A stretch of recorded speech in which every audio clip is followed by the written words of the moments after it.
Welcome to day 22 of maths wizard. चलिए आज हम यहाँ पे आपके सामने लेकर आए हैं एक न्यू चैप्टर जिसका नाम है क्वाड्रेटिक इक्वेशंस। नो डाउट बिल्कुल जीरो से स्टार्ट करेंगे, आपको हीरो बना कर रखेंगे। आइए सबसे पहली चीज इस क्वाड्रेटिक इक्वेशन को हम थोड़ा सा समझने की कोशिश करते हैं। ठीक है, क्वाड्रेटिक एंड देन इक्वेशन। एक होता है क्वाड्रेटिक पॉलिनोमियल या फिर एक होता है क्वाड्रेटिक एक्सप्रेशन। देखो सबसे पहले क्वाड्रेटिक का मतलब समझते हैं। क्वाड्रेटिक हम उसे बोलते हैं जिसकी जो डिग्री होती है ना, डिग्री वो 2 होती है। कितनी होती है? 2 होती है। अब बोलोगे सर ये डिग्री क्या होती है? तो अगर मैं कोई भी एक पॉलिनोमियल का एग्जांपल लिखता हूँ, पॉलिनोमियल क्या होता है? पॉलिनोमियल जिसमें वेरिएबल का पावर आपको होल नंबर देखने को मिलता है उसे हम पॉलिनोमियल बोलते हैं। ठीक है, यहाँ पे आपको साफ साफ दिख रहा है वेरिएबल है एक्स है, उसकी पावर 2 देखने को मिल रहा है और 2 क्या होल नंबर है, 0 1 2 3 and so on, natural number बोल सकते हैं, 0 इंक्लूडिंग। तो उसी को हम क्या बोलते हैं आपके पास? पॉलिनोमियल बोलते हैं। साफ साफ हमें दिख रहा है ये पॉलिनोमियल है। फिलहाल ये पॉलिनोमियल है नो डाउट, लेकिन ये क्या है? पॉलिनोमियल का एक एक्सप्रेशन है। क्या है? एक एक्सप्रेशन है। क्यों है एक्सप्रेशन जरा बताना? क्योंकि इसमें इक्वल टू का साइन ना नहीं है, क्योंकि ये इक्वल टू का साइन नहीं है। इसकी डिग्री कितनी है? डिग्री का मतलब होता है maximum power of variable. Variable का मैक्सिमम पावर कितनी? 2 है। यहाँ पे कुछ नहीं, पावर तो 1 है, लेकिन मैक्सिमम देखना होता है। आपके पास 2 है, इसीलिए क्या है आपके पास? क्वाड्रेटिक है। क्या है आपके पास? क्वाड्रेटिक है। ठीक है, अच्छा ध्यान समझिएगा। अगर ये आपके पास क्वाड्रेटिक पॉलिनोमियल है, ठीक है, डन है, फाइन है। लेकिन अगर मैं बात क्या करने जा रहा हूं? इक्वेशन की, क्वाड्रेटिक इक्वेशन की। तो क्वाड्रेटिक इक्वेशन वो होता है जिसमें इक्वल टू का साइन आ जाए। इक्वल टू में 0 लिखो, नंबर लिखो, कुछ और लिखो, कोई प्रॉब्लम वाली बात नहीं है। तो अब इसे हम बोल देंगे क्वाड्रेटिक इक्वेशन फाइनली। समझ रहे हो मेरी बात को? जिसमें इक्वल टू आ जाए वही इक्वेशन होता है, अदरवाइज वो एक सिर्फ और सिर्फ एक एक्सप्रेशन होता है। ठीक है, चलिए एक बेसिक इंट्रोडक्शन हुआ। आइए standard form of quadratic equation को थोड़ा सा समझने की कोशिश करेंगे हम। Standard equation, standard equation of quadratic, standard form of quadratic equation, of quadratic equation.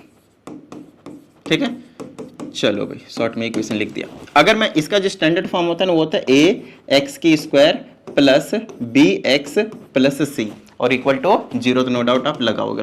ठीक है, ये आपके पास स्टैंडर्ड फॉर्म होता है किसका? क्वाड्रेटिक इक्वेशन का। ठीक है, चलो अब आपको हर बार ऐसे ही दिया जाएगा और आपसे बोला जाएगा कि आप ए बी और सी की वैल्यू निकालिए। तो आपको पता होना चाहिए a is nothing but the coefficient. साफ साफ दिख रहा है आपके पास। कोफिशिएंट क्या होता है? कोफिशिएंट ऑफ एक्स स्क्वायर लिखा। तो कोई भी वेरिएबल होगा उसके साथ जो नंबर चिपका होगा, है ना, साथ में होगा, मल्टीप्लाई में होगा, उसको हम जनरली कोफिशिएंट का नाम दे देते हैं। तो जैसे कि मैंने देखा यहाँ पे वेरिएबल एक्स है और एक्स की पावर कितनी? 2 है, तो उसके साथ जो नंबर चिपका हुआ है उसे हम ए बोल रहे हैं, इसी को बोलेंगे कोफिशिएंट ऑफ एक्स की स्क्वायर। उसी तरीके से एक बी है हमारे पास जिसे हम बोलेंगे कोफिशिएंट ऑफ एक्स, इसे हम क्या बोलेंगे? Coefficient of x. और एक होता है सी। आप साफ साफ देख रहे हैं यहाँ पे कोई भी वेरिएबल नहीं है, है ना, एक्स नहीं है, तो इसे हम बोलते हैं कांस्टेंट टर्म। क्या बोलते हैं? Constant term. ठीक है, अकेला होता है बेचारा, इसके पास कोई वेरिएबल नहीं है। समझ में आ रही बात? ठीक है, ये तीनों टर्म चीजें जो है वो क्लियर हुआ। ठीक है ना, अभी मैं आप लोगों को थोड़ा सा ये भी बता देता हूँ कि किस तरीके से इसको फाइंड आउट जो है वो करते हैं। मैंने बोला 7x की स्क्वायर प्लस का 3x माइनस का, अभी प्लस का ही लेते हैं, प्लस का 4 और इक्वल टू 0 है। मैंने बोला कि आप फटाफट मुझे ना ए बी सी की वैल्यू बताइए। क्या बताइए? ए की वैल्यू कितनी है? 7 है, बी की वैल्यू कितनी है? 3 है और सी की वैल्यू कितनी है? 4 है। इसमें कोई डाउट नहीं आ रहा होगा मेरे हिसाब से। बताओ एक बार यहाँ पे बता दो, क्लियर कर दो कि क्या आप लोगों को थोड़ा सा भी डाउट आ रहा है इसमें कि ए की वैल्यू 7 है, बी की वैल्यू 3 है एंड सी की वैल्यू आपके पास 4 है? No problem. क्यों? क्योंकि देखो इसको मैं स्टैंडर्ड फॉर्म से कंपेयर करता हूँ तो लिखूंगा ए एक्स की square plus B x plus C equal to 0, right. तो एक्स स्क्वायर के साथ वाला नंबर ए होता है, तो यहाँ पे एक्स स्क्वायर वाला ए है ना, साथ वाला नंबर, तो 7 हो गया। एक्स के साथ वाला बी होता है तो एक्स के वाला साथ 3 है, तो बी की वैल्यू 3 हो गई। कौन से टर्म अकेला जो होता है वो यहाँ पे सी है, तो उसके जहाँ 4 है तो सी की वैल्यू आपके पास 4 हो गई। Very simple. अब यहाँ पे थोड़ा सा आपको कंफ्यूज करने के लिए कुछ ऐसा देगा, -3x की स्क्वायर प्लस का 4x माइनस का 7। बोलेगा ए बी सी की वैल्यू बताओ, तो ए की वैल्यू ना -3 है, हाँ, बी की वैल्यू 4 है एंड सी की वैल्यू -7 है। कुछ यहाँ अलग नहीं किया, सारी चीज़ें वही है, जस्ट आपको साइन के साथ लेना होता है। प्लस होता है तब तो कोई दिक्कत ही नहीं, प्लस के साथ ही प्लस ही रहता है, लेकिन जब नेगेटिव साइन दे तो आपको माइनस के साइन के साथ लेना होता है। क्लियर हुई इतनी बात? डन है। चलिए नेक्स्ट की बात कर लेते हैं हम।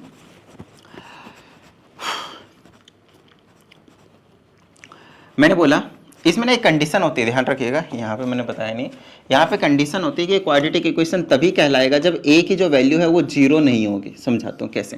एक बात बताइए, अगर a की जगह आप जीरो रख देते हो, यहाँ पे जीरो रख देते हो, तो a की जगह जीरो रखोगे तो एक्स स्क्वायर के साथ ही मल्टीप्लाई होकर जीरो बना लेगा, तो ये वाली टर्म क्या बचेगी आपके पास, बताना जरा। बिल्कुल नहीं बचेगा, तो गायब हो गया, तो बचा बी एक्स प्लस सी। अच्छा, अब यहाँ पे x की मैक्सिमम पावर कितनी बची, 1, और मैक्सिमम पावर 2 होती है तभी क्वाड्रेटिक इक्वेशन होती है, 1 होती है तो नहीं, 1 होती है तो लीनियर इक्वेशन बन जाती है। समझ रहे मेरी बात को। तो इस किसी भी कंडीशन में a की वैल्यू जीरो नहीं हो सकती इन क्वाड्रेटिक इक्वेशन। समझ रहे हो मेरी बात को, ठीक है। तो इसका थोड़ा सा हमें जो है वो ध्यान रखना पड़ेगा। ओके फाइन, अब मैं लिख देता हूं यहाँ पे एक्स की स्क्वायर माइनस का 4x। अब बता सकते हो इक्वल टू 0, बता सकते हो कि ए बी सी की वैल्यू क्या है यहाँ पे हमारे पास। तो आप साफ साफ देख रहे हैं कि एक्स स्क्वायर के साथ जो कांस्टेंट टर्म है, नंबर है, वो क्या है, 1 है, तो ए की जो वैल्यू होगी वो 1 होगी। अच्छा, एक्स के साथ वाला क्या है, बी है, तो ये वाला क्या हो जाएगा, माइनस का 4 हो जाएगा। क्या आपको यहाँ पे सी जो कांस्टेंट टर्म होता है वो दिख रहा है, जो ना दिखे उसको चुपचाप लगा देना 0, ठीक है। यहाँ तक तो ए बी सी की वैल्यू निकालना आया आप लोगों को, ए बी सी की वैल्यू निकालना आ गया, ठीक है। और थोड़े से क्वेश्चन की प्रैक्टिस करते हैं ताकि आप लोगों को किसी भी तरीके की जो डाउट है वो नहीं रहना चाहिए, राइट। चलो, जैसे कि मैंने बोला कि 4x की स्क्वायर माइनस का 3, तो बता सकते हो और इक्वल टू 0 है कि ए बी सी की वैल्यू कितनी है, a की, फिर यहाँ पे b की, और c की वैल्यू कितनी, जल्दी से। a की वैल्यू क्या है, एक्स स्क्वायर के साथ वाला नंबर 4 है, b क्या है आपके पास, x के साथ वाला नंबर। यहीं पे बच्चे गलती करते हैं, b की जगह ना -3 लगा देते हैं, और कई बार बच्चे तो माइनस भी बोल जाते हैं, सिर्फ 3 लगा देते हैं। ऐसे नहीं करना। मैंने क्या बोला, स्टैंडर्ड फॉर्म से जब आप कंपेयर करेंगे तो आपको ध्यान रखना है कि हमने जो आपको ए बी सी की वैल्यू बताया है वो क्या है आपके पास, एक्स स्क्वायर के साथ वाला a है जो उसके साथ मल्टीप्लाई में, और x के साथ वाला b है। मुझे यहाँ पे x वाली टर्म ही नहीं दिख रही है, इसीलिए b की वैल्यू 0 है, क्योंकि ये जो 0 है ना b की वैल्यू, वो x को उड़ा ले गया, और c अकेला है, वो है आपके पास -3। समझ रहे हो मेरी थोड़ी सी बात को, ठीक है ना। तो इस टाइप के क्वेश्चन में थोड़ा ध्यान रखिएगा। अच्छा, अगर मैंने सिर्फ और सिर्फ टी स्क्वायर लिख दिया और कुछ भी नहीं लिखा, मैंने क्या लिखा, मैंने सिर्फ टी स्क्वायर लिख दिया, एक्स के जगह पे वाई जेड टी कुछ भी दिया जा सकता है, ठीक है ना। क्वाड्रेटिक किसी भी वेरिएबल में हो सकता है। तो ध्यान रहे, इसके कोफिशिएंट को 1 बोलेंगे, इक्वल टू 0। यहाँ पे बी दिख नहीं रहा क्योंकि टी वाली टर्म, अकेले वाले टर्म दिखने, टी के पावर 1 वाला, तो 0 हो जाएगा। सी भी नहीं दिख रहा तो वो भी क्या हो जाएगा आपके पास, 0 हो जाएगा। आई होप आप सभी को यहाँ तक की जो चीज़ें हैं वो क्लियर हो गए होंगे कि किस तरीके से ए बी सी की जो वैल्यू है वो हम यहाँ पे फाइंड आउट करते हैं। अब ये जो क्वाड्रेटिक इक्वेशन होता है ना, उनको सॉल्व करने के 2 तरीके होते हैं जनरली, है ना, और भी बहुत होते हैं। अभी आप 10th क्लास के लेवल पे 2 तरीके सीखोगे। पहला आपके पास मिडल टर्म स्प्लिटिंग मेथड। क्या होता है, मिडल टर्म स्प्लिटिंग मेथड, ठीक है। और दूसरा होता है आपके पास क्वाड्रेटिक फार्मूला होता है, एक डायरेक्टली आप उसे अप्लाई कर सकते हैं। तो वो क्वाड्रेटिक फार्मूला मैं आपको नेक्स्ट वीडियो में सिखाऊंगा। आज मैं आप लोगों को मिडल टर्म स्प्लिटिंग मेथड सिखा देता हूँ। इसमें कोई डाउट वाली बात नहीं है कि मैक्सिमम स्टूडेंट को आता होगा, लेकिन जिनको नहीं आता होगा उसको क्या, तो वो देखे वीडियो, और जिनको आता है आप स्किप कर सकते हैं इस वाली वीडियो को। आगे मैं सिर्फ और सिर्फ मिडल टर्म स्प्लिटिंग मेथड ही सिखाऊंगा, इसके अलावा कुछ भी नहीं इस वीडियो में, ठीक है। चलिए, तो आओ भाई फटाफट देख लेते हैं कि मिडल टर्म स्प्लिटिंग मेथड क्या, कैसे सॉल्व करते हैं। मिडल टर्म स्प्लिटिंग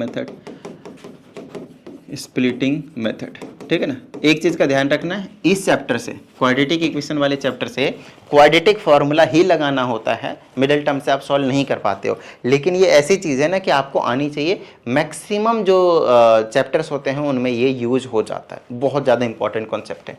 तो मिडल टर्म स्प्लिटिंग मेथड में आपके पास देखने को मिल रहा है, मान लेते हैं कि 2x की स्क्वायर और प्लस का 3x और प्लस का आपके पास क्या है, आपके पास 1 है। क्या इतनी बात समझ में आई, ठीक है। अब ध्यान से समझिएगा, सबसे पहला स्टेप होता है, और इक्वल टू 0 है क्योंकि हमें जीरोज निकालने। जो पहला स्टेप होता है वो होता है आपके पास ए बी सी की वैल्यू निकालना। क्या निकाल पा रहे हो ए बी सी की वैल्यू, अब बताना जरा। ए के प्लेस पे 2 है, देख लीजिए अच्छे से, ए बी सी की वैल्यू निकाल लीजिए। बी के प्लेस पे 3 है और सी के प्लेस पे क्या आपके पास 1 है।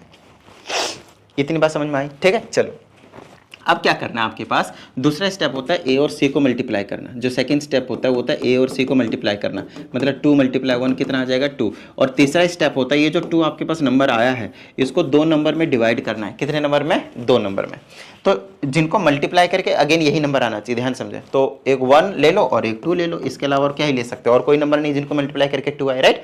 लेकिन एक और कंडीशन होती है, इसको आप कोई भी साइन लगा सकते हो इन दोनों के पहले, और दोनों के पहले यहाँ पे चाहे कुछ भी साइन लगाओ, लेकिन ये जो b की वैल्यू है ना वो आनी चाहिए। तो ये दोनों कंडीशन को सेटिस्फाई करना चाहिए, तभी हम वो जो नंबर है तो दोनों वो ले सकते हैं। अभी और थोड़े बड़े नंबर लूंगा तब आपको और भी बेहतरीन तरीके से क्लियर होगा। अभी के लिए बस इतना समझिए ए और सी को जो मल्टीप्लाई करके लाते हैं नंबर, उसको हम दो पार्ट में तोड़ते हैं, दो ऐसे नंबर में तोड़ते हैं जो जिनको मल्टीप्लाई करके वापस वही आ जाना चाहिए। सिंपल सी बात है, ठीक है, ओके फाइन। अब मेरी बात ध्यान सुनिएगा, अब इन दोनों में मैं कोई भी साइन लगा सकता हूं, लेकिन वो बी की वैल्यू दे देनी चाहिए। बी की वैल्यू कितनी लानी, +3, तो दोनों में प्लस लगा लूंगा, प्लस का 1 प्लस का 2 कितना हो जाएगा, प्लस का 3। कोई भी साइन लगा सकते हो 1 और 2 में, यहाँ दोनों नंबर पे। तो मेरे पास आ जाएगा 2x² एज इट इज रखोगे, लास्ट वाली टर्म्स को आप एज इट इज रखोगे। एक्चुअली आपने कुछ नहीं किया, ये जो बीच वाली टर्म थी ना, मिडल टर्म आपके पास जो थी, उसको आपने स्प्लिट कर दिया, किसमें, 2 और 1 में, या फिर 1 और 2 में। इनको आगे पीछे करने से कुछ भी फर्क नहीं पड़ेगा, चाहे 2 पहले लिखो 1 बाद में, या 1 पहले लिखो 2 बाद में, ठीक है। तो आपने एक्चुअली 3 को तोड़ दिया, किसमें, +1 में और +2 में, बताओ हाँ या नहीं। लेकिन एक चीज का ध्यान रखना है, इसके साथ x था ना, तो यहाँ भी x लगाओगे और यहाँ भी x लगाओगे, और कुछ नहीं। इतनी बात समझ में आ गई आप सभी को। उसके बाद का जो नेक्स्ट स्टेप होता है, =0 चलता आएगा, ध्यान रहे। स्टार्टिंग के ये जो 2 टर्म होते हैं और ये जो लास्ट के 2 टर्म होते हैं, इन दोनों में हमें कॉमन लेने का प्रोसीजर को फॉलो करना होता है। कॉमन लेने का मतलब होता है, पहले आप न्यूमेरिक वैल्यू को देखो, क्या कोई ऐसा नंबर है जिससे ये दोनों नंबर कैंसिल आउट होंगे, नहीं है, 1 है, कोई दिक्कत नहीं है ना। चलो 1 ले लिया कॉमन, फाइन है। 1 हमेशा कॉमन आ जाता है हर एक नंबर में, जिसमें कुछ भी कॉमन ना हो वो 1 होता है कॉमन। तो x² और x में दोनों में क्या कॉमन है, दोनों में से x मैं बाहर निकाल सकता हूँ, क्योंकि x से ये भी डिवाइड हो सकता है, x से ये भी डिवाइड हो सकता है, ठीक है ना। चलो, तो हमने x कॉमन निकाल दिया। अब ध्यान से सुनना, जो भी चीज़ आप कॉमन निकालते हो, अभी ध्यान देना कि हमारे पास इतना ही है, ये वाली चीज़ नहीं है, सिर्फ इतना ही, यही दोनों टर्म है। ध्यान रहे इस चीज़ का, दिमाग में ये चीज़ डाल दो, हमारे पास अभी सिर्फ इतना ही है, सिर्फ और सिर्फ इतना, ठीक है। अब इसी से इसको डिवाइड करेंगे, तो 1 से इसको 2 को डिवाइड करेंगे तो 2 ही आएगा। वैसे 1 का कोई लॉजिक नहीं बनता अगर कोई और साथ में चीज़ कॉमन आया है तो, ठीक है। अब 2 से यहाँ पे x से इसको डिवाइड करोगे, नहीं जिसको नहीं पता लिख लेना चाहता, तो 2x² से x को, जो भी चीज़ आप कॉमन लोगे ना, उसी से आप क्या करोगे, डिवाइड करोगे। तो जैसे मैंने x से इसको कैंसिल आउट किया तो x बचा, क्योंकि x² का क्या मतलब है, x मल्टीप्लाई x, तो एक x कट जाएगा और एक x बच जाएगा, तो 2x बचा, यहाँ पे क्या बचा, 2x। फिर प्लस में ऐसे ही, फिर इस x से इसको भी डिवाइड करेंगे तो 1x को x से डिवाइड करेंगे, x कट जाएगा और 1 बच जाएगा, ठीक है। बीच में प्लस है तो प्लस लगाएंगे, माइनस होगा तो आप माइनस लगाएंगे। अब इन दोनों में कॉमन देखेंगे, क्या x दोनों में है, नहीं है। क्या नंबर किसी से कट रहा है, 1 ही है, किसी से नहीं कट रहा, तो 1 लेना, लिखना है 1, यहाँ पे लिखना है, ठीक है। यहाँ जरूरत नहीं पड़ेगी क्योंकि उसके साथ कोई नंबर और था, ठीक है ना, वेरिएबल था, यहाँ अकेला है तो लेना ही पड़ेगा। उसके बाद 1 जब भी कॉमन लेगा तो अंदर की सारी चीजें सेम ही आती हैं, क्या आती है, सेम ही आती हैं, एज इट इज पटक देना, ठीक है ना, बस खत्म बात। अब मेरे बात ध्यान सुनिएगा, ये वाली ब्रैकेट और ये वाली ब्रैकेट क्या है, सेम है या नहीं, देखना जरा। अगर सेम आया तो ही ये सही है, वरना गलत है। अगर सेम आया तो ही ये चीज़ सही है, वरना ये गलत है। इस चीज़ का थोड़ा सा आपको ध्यान रखना है। अब इन दोनों में से वापस ये और ये कॉमन लेना होता है, तो इसको अगर मैं बाहर निकालता हूँ 2x + 1 पूरे को, तो यहाँ पे क्या बचेगा, x बचेगा, और यहाँ पे क्या बचेगा, सिर्फ ये प्लस का 1 बचेगा। और जिसको कुछ भी समझ में ना आया वो बस इतना समझो कि जो 2 ब्रैकेट सेम होते हैं उसको एक जगह लिख दो, एक ही लिखना होता है, और यहाँ जो बचा और यहाँ वाला जो बचा उनको एक ब्रैकेट में लिख दो, खत्म बात, आंसर। क्या इतनी बात समझ में आई। अब यहाँ से ना हमें जीरोज निकालने होते हैं, क्या जीरोज क्या होते हैं, वैल्यूज ऑफ x होते हैं, रूट्स होते हैं। तो यहाँ से ना जीरो प्रोडक्ट रूल, ZPR, इसको क्या बोलते हैं, zero product rule. According to zero product rule you can substitute 2x + 1 = 0 and x + 1 as = 0, क्योंकि ये दोनों ही क्या आपके पास =0 है। यहाँ से x की वैल्यू निकालोगे, 2x ऐसे ही रखोगे, +1 उधर जाएगा तो -1, और x की वैल्यू आ जाएगी -1। 2 ना x के साथ मल्टीप्लाई में होता है तो उधर जाता है तो डिवाइड में हो जाता है, तो x की वैल्यू आ गई -1/2। यहाँ से x की वैल्यू निकालोगे तो +1 है, उधर जाएगा तो -1, x की वैल्यू आ गई -1। इतनी सी बात समझ में आई आप लोगों को कि मिडिल टर्म से हम किस तरीके से जो x की वैल्यू है वो हम फाइंड आउट करते हैं। इसमें कोई डाउट वाली बात नहीं है कि बहुत सारे स्टूडेंट्स को आता होगा, लेकिन मैंने फिर भी बिल्कुल जीरो से स्टार्ट करके आप लोगों को समझाया है। आइए अब मैं थोड़ा सा जो भी समझाया सारी चीज़ें, इन प्रोसीजर को दोबारा से देख लीजिए अगर आप लोगों को समझ में नहीं आया तो। लेकिन हाँ, अब मैं करवाऊंगा थोड़ा सा फास्ट कराऊंगा, ठीक है ना। जैसे कि मैंने बोला कि x² है मेरे पास और माइनस का x है, और मेरे पास यहाँ पे -12 है, जैसे कि ये नंबर, ठीक है, ध्यान से देखिएगा, और =0 है। फिर से हमें यहाँ पे जीरोस की वैल्यूज निकालने हैं, x की वैल्यू निकालने हैं। तो पहला स्टेप था a b c की वैल्यू निकालना। तो a b और c की, a की जगह 1 है, b की जगह -1 है, c की जगह -12 है। पहली चीज़ a b c की वैल्यू निकालने में ही स्टूडेंट्स मिस्टेक कर देते हैं, इसलिए तो पहले मैंने आप लोगों को वही चीज़ सिखाया, ठीक है ना। सेकंड स्टेप होता है a × c करना, a × c करना। तो 1 × -12 करेंगे तो कितना आ जाएगा, -12। और तीसरा स्टेप होता है आपके पास -12, ये जो नंबर आया है उसको 2 पार्ट में डिवाइड करना है, और 2 पार्ट ऐसे होने चाहिए उनको मल्टीप्लाई करके 12 भी होना चाहिए, 12 ही आना चाहिए। तो एक तो 1 और 12 खुद हो जाएगा, दूसरा है ना, 1 और 12, दूसरा 2 और 6 ले सकते हो, तीसरा 3 और 4 ले सकते हो। ये 3 नंबर आपके पास पॉसिबिलिटी देखने को मिल रहे हैं। तो इन तीनों में से हमारा आंसर कोई सा भी हो सकता है, वी डोंट नो। तो हम तीनों को चेकआउट करेंगे, हम तीनों को चेकआउट करेंगे, ठीक है। देखो नेक्स्ट, लेकिन कंडीशन ये होता है कि मल्टीप्लाई करके तो आ रहा है 12, इसमें कोई डाउट वाली बात नहीं है, ठीक है ना। लेकिन सॉल्व करके b की वैल्यू आनी चाहिए -1। तो अगर मैं 1 और 12 को लेता हूं, इसके आगे पीछे कोई भी साइन लगा सकते हो, कोई भी साइन लगा सकते हो, और आंसर कितना आना चाहिए, -1 आना चाहिए। तो ऐड करो 13 आएगा, माइनस करो 11 आएगा। कोई भी साइन लगा होगा तो या तो वो प्लस होगा या तो माइनस होगा, या तो ऐड होगा या तो सब्ट्रैक्ट होगा। -1 तो किसी शर्त पे नहीं आएगा, तो इसको आप कैंसिल कर दो, ये हम नहीं ले सकते। समझ रहे हो मेरी बात को, -1 लाना है। अच्छा 2 और 6 लेते हैं, अब कोई भी साइन लगा होगा तो या तो वो ऐड होगा या तो वो सब्ट्रैक्ट होगा। ऐड होगा तो 8 बनाएगा, सब्ट्रैक्ट होगा तो 4 बनाएगा। 1 आने का तो कोई लॉजिक नहीं है, साइन बाद में देखेंगे। मतलब हमारा ये भी कैंसिल हो गया, राइट, ठीक है। अब 3 और 4 लेते हैं, 3 और 4 से -1 आएगा, ऐड होगा 7 होगा, सब्ट्रैक्ट होगा तो 1 आएगा। मतलब सब्ट्रैक्ट होकर आ सकता है। और सब्ट्रैक्ट कब होता है, जब दोनों में से किसी का साइन एक का डिफर होता है, दोनों का डिफरेंट साइन होता है, तब सब्ट्रैक्ट होता है। तो या तो माइनस यहाँ होगा और प्लस यहाँ होगा, या तो प्लस यहाँ होगा और माइनस यहाँ होगा। इन्हीं दोनों केस में -1 आएगा। तो -1 इसमें नहीं आ रहा है, इसमें नहीं आ रहा है, क्योंकि बड़ी डिजिट का साइन हमें लगाना होता है, बड़ी डिजिट का साइन यहाँ आएगा। तो ये वाला कंडीशन बिल्कुल फुलफिल हुआ हमारा, ठीक है। तो हमने लिया +3 और -4। तो x² ऐसे ही रखेंगे और -12 ऐसे ही रखेंगे। हमने किसको तोड़ा, यहाँ पे जो 1 था x के साथ -1 है ना, उसको तोड़ा। कैसे तोड़ा, +3 और -4 में तोड़ा। बोलो हाँ या नहीं। x साथ में लगाएंगे जो कि था आपके पास। उसके बाद हमारे पास कॉमन लेने का प्रोसीजर स्टार्ट होता है। इन दोनों में कॉमन और इन दोनों में कॉमन। बेहतरीन क्वेश्चन है, ध्यान समझिएगा। यहाँ से आप लोगों के लगभग सारे कॉन्सेप्ट जो है क्लियर हो जाएंगे।